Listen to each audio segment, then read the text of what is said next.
शुमाली Korea और Kim Jong on वो दो नाम जो पूरी दुनिया खासकर अमेरिका के लिए एक मुश्किल और ख़तरे की अलामत बने हुए हैं। एक और अहम खबर शुमाली कोरिया से आई है जिसका एतराफ़ आलमी एजेंसी ने भी किया है।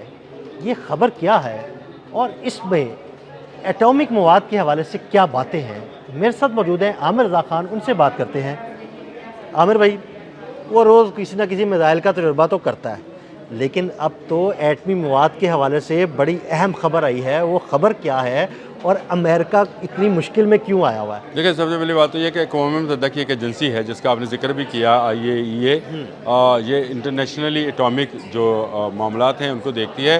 ये उसकी रिपोर्ट है और काफ़ी खौफनाक रिपोर्ट है। रिपोर्ट ये है कि किम जोंग के पास इस वक्त दुनिया में एटमी जो वारहेड्स हैं उनकी बड़ी तादाद जमा हो गई है, जो कि तकरीबन रशिया और अमेरिका और चाइना के बराबर की है। यानी ये इतनी बड़ी तादाद है जिस पर वार्निंग जारी करनी पड़ी है कि ये जो एटमी वारहेड्स हैं ये अगर चलेंगे तो जापान और जनूबी कोरिया जो है ये मलिया मेट हो जाएंगे। बिल्कुल ऐसे अब ये और इसके दो बड़े दुश्मन भी खित्ते में यही हैं। अच्छा, सबसे बड़ा खिता तो इसका अमेरिका दुश्मन है। हाँ, नहीं, इस खित्ते की बात कर रहा हूं, लेकिन इस खित्ते किम की जोंग बात जो है ये बात जानते हैं कि उन्होंने नॉर्दर्न चाइनीज सी को जो है उसको बचा के रखना है और आने वाले वक्त में शायद अमेरिका इस तरफ कोई शरारत कर सकता है जिसमें आपने तोशिमा के हमने वीलॉग भी किया था। उस पर शरारत कर सकता है। और मुझे ये लगता है कि ये एटमी वॉरहेड्स की बड़ी तादाद का बताया जाना जो है ये शायद किम जोंग की एक जंगी हिकमत अमली है। अच्छा अमर भाई, हालांकि वो डिक्लेयर एटमी कुव्वत नहीं है, अगर वो डिक्लेयर नहीं है लेकिन उसके बावजूद वो अपने एटमी हथियार बना रहा है, तो ये तो बड़ी खौफनाक खबर है। वो ना सिर्फ बना रहा है बल्कि वो इससे इनकार भी नहीं कर रहा है। हाँ, अच्छा, वो कहता है कि हाँ भाई आओ, हाँ, देखो वो ये बात बड़ी अहम है कि अगर इतनी बड़ी एजेंसीज जो हैं इस बात की तस्दीक कर रही हैं कि उसके पास कुछ तो है ना? नहीं, कुछ उसके पास एटमी वॉरहेड्स। देखिए, IAEA का रिपोर्ट जो है अदील भाई, वो ये रिपोर्ट नहीं है जो आप और मैं बना लें। ये कोई ऐसे किसी इदारे की रिपोर्ट नहीं है। ये पूरे हकायक पर मबनी अक़वाम मुत्तहिदा में रिपोर्ट पेश की गई है कि उसके पास एटमी वॉरहेड हैं और उसने जो 10 मिसाइल्स अभी अपने टेस्ट किए हैं जो बैलिस्टिक और क्रूज़ मिसाइल्स हैं, ये 10 के 10 एटमी वॉरहेड ले जाने वाले मिसाइल्स हैं। तो और उसके पास एटमी वॉरहेड ले जाने वाले मिसाइल का तजुर्बा किया है, तो ऑब्वियसली फिर उसके पास है, तो उसके पास ICBM है, इंटरकॉन्टिनेंटल बैलिस्टिक मिसाइल है, बराह रास्त उसके निशाने पर है। और अगर उसके पास एटमी वार, देखें ईरान का न्यूक्लियर प्रोग्राम बंद करो आवाज़ें आ रही हैं, शुमाली कोरिया की तरफ क्यों नहीं जा रही? आओ ना, वो तो कहता है। मैं तो किम जोंग को मैं खराज तहसीन पेश करता हूँ कि उसने शायद खुद IAEA को ये रिपोर्ट दी हो कि मेरे पास ये एटमी वॉरहेड्स हैं, जो करना है कर लो, जिसने आना है आ जाए। देखें, इस तरफ अगर अमेरिका अपने बहरी बेड़े लेके आएगा तो सबसे बड़ा नुकसान साउथ कोरिया और जापान को होगा, बिल्कुल ऐसे, जो कि उन माहदों पर दस्तखत कर चुके हुए हैं कि वो कभी एटमी वॉरहेड्स नहीं बनाएंगे। इसलिए उन्होंने न्यूक्लियर पावर के ऊपर कोई शुमाली कोरिया ने तो कोई ऐसा मुआहदा ना किया है, ना नहीं, वो किसी को मानता नहीं है। बिल्कुल, वो वाकई किसी को देखिए, वो अमेरिका से भी डरता वही है जो अमेरिका को मानता है। जो अमेरिका को नहीं मानता वो ईरान है तो नहीं मानना ना, उसने नहीं मानता तो नहीं डरता। तो किम जोंग भी है, वो बिल्कुल एक ऐसी शख्सियत है जो पहले रोज़े अव्वल से अमेरिका को नहीं मानता है। ये चाइना का एक ऐसा गाइडेड मिसाइल है किम जोंग, जो उसने इंस्टॉल कर रखा है बिल्कुल ये पानियों के अंदर, जापान के पानियों के अंदर, जो किसी वक्त भी किसी मुल्क को तबाह कर सकता है। तो उसके पास एक ऐसी टेक्नोलॉजी है जो कि उसको चाइना ने ही फराहम की। रशिया के साथ उसका दफ़ाई मुआहदा है, चाइना के साथ उसका दफ़ाई मुआहदा है। चाइना के वो अपनी टेक्नोलॉजी जो है उसको बढ़ा रहा है और ये अपने वालिद के दौर से ही किम जोंग जो है इस सारे काम, ये जब 12-13 साल का था तब से ये इन साइट्स का दौरा करता था जहाँ पर मिसाइल्स बनते थे। और वो अब अपनी बेटी के साथ भी यही मामला कर रहा है, अपनी बेटी को साथ लेके चलता है क्योंकि उनको पता है कि वहाँ पर उसके बाद उसकी बेटी ने हुक्मरान होगी।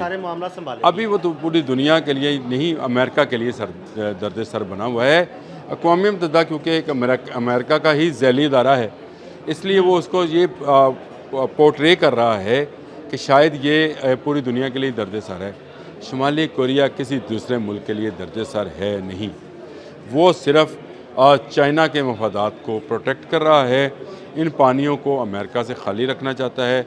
वो जानता है कि जब तक वो अंगेज रखेगा तब तक चाइना अपनी तजारत इसमें से करता रहेगा और उसमें से एक मुनासिब हिस्सा जो है वो कोरिया को मिलता रहेगा। और शुमाली कोरिया में तो अब ट्रेन सर्विस चाइना से शुरू हो गई। हाँ जी बिल्कुल, बड़ा इफ्तिताह हुआ उसका। पिछले दिनों जब वो चाइना के दौरे पर थे उस दौरान ये सारे मामला तय पाए। और अब चाइना के, अगर आप इस तरह से समझे कि इस वक्त चाइना के पास एटमी वॉर दुनिया में सबसे ज़्यादा है, उसकी वजह ये है इस रिपोर्ट के बाद अमेरिका तीसरे नंबर पर चला गया है, चाइना इन द फर्स्ट, क्योंकि चाइना और शुमाली कोरिया के वॉरहेड्स को एक ही समझे। हाँ जी बिल्कुल, मैं भी यही बात करने लगा था। नंबर 1 हो गया। नंबर 2 पे रशिया आ गया, जो कि इस वक्त नंबर 1 था एटमी वॉरहेड्स के, नंबर 2 पे आ गया ना? वो अमेरिका नंबर 3 पे चला गया।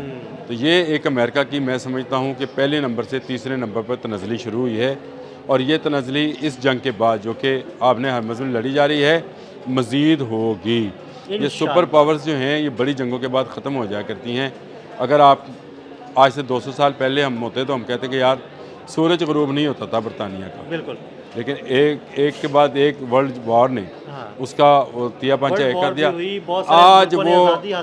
आज वो अपने मुल्क तक महदूद है बरतानिया, बिल्कुल, जिसका सूरज ग़रूब नहीं होता था। और इसी तरह से अमेरिका का डाउनफॉल भी किसी बड़ी जंग से होना है, वो चाहे शुमाली कोरिया के पानियों में हो, चाहे आपने हरमज़ या बाब मंदब पे हो।